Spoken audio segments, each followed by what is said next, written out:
Welcome to LEXperts Smarter Fleets. In this episode, I'm talking to Peter Weston, Fleet Manager at IMServ, about how to take everyone on your electrification journey and how Lex Autolease can help.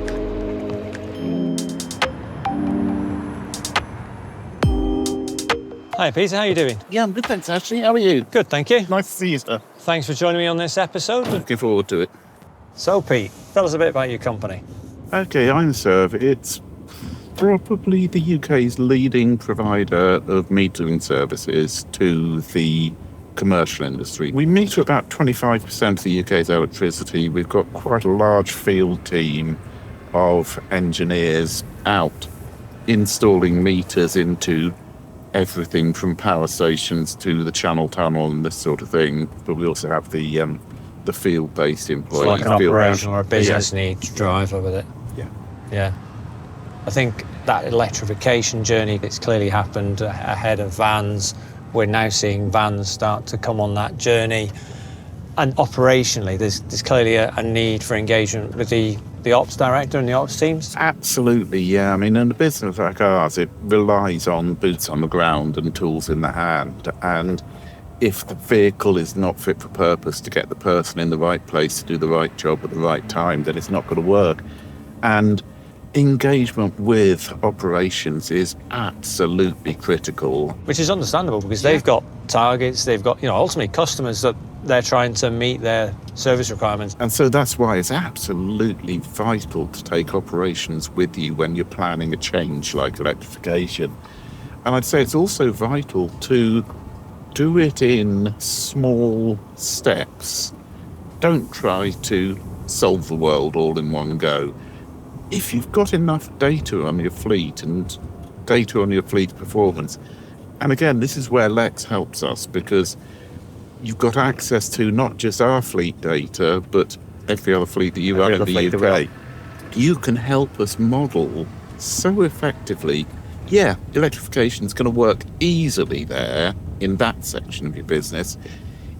To move it into this section of the business, you're going to have to make this change. Yeah. Is that a realistically business feasible change that you can consider? And that's where interface with ops is absolutely key. I think, though, perception of electric vehicles as a whole is becoming stronger and stronger. And the dyed-in-the-wool sceptics are more prepared to have their view changed now. And the best way to change it is to give them the opportunity to experience it. You've got to bring your drivers along with you because they're the guys sitting in the cab 8 hours a day plus. And I'm guessing that if you do force them into it, is it the type of scenario where if you try to force your child to eat the greens, that they will make sure they're not going to eat the greens, and it's something that they'll do their utmost to make sure that I will prove to you, Peter, this is going to fail. Yeah.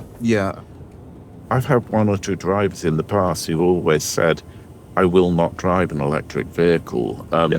You won't get me behind the wheel of one of those. Give them a trial in a vehicle and they become the strongest advocates for the change environment.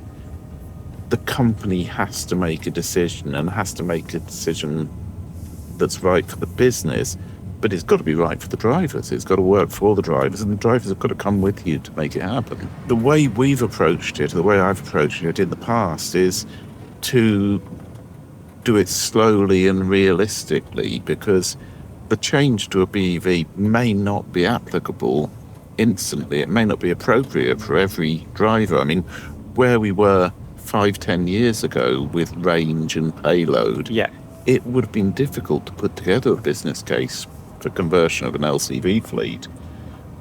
Now, the range of roles and the range of driver-type behaviour that can be catered for with BEV is so much greater. It becomes an easier task.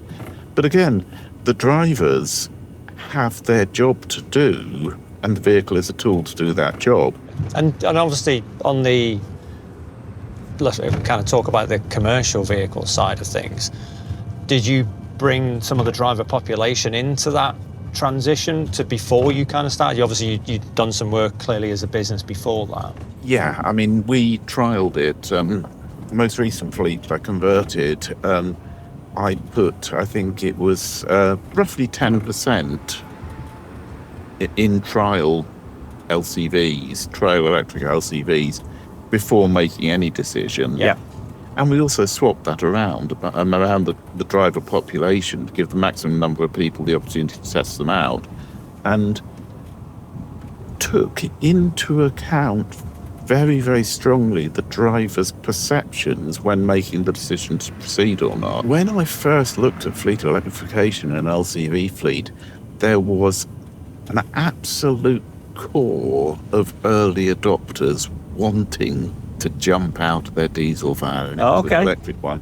People have already had a BEV car at home. Right, so they'd gone through the path experience with the car. Yeah, right, okay. Yeah.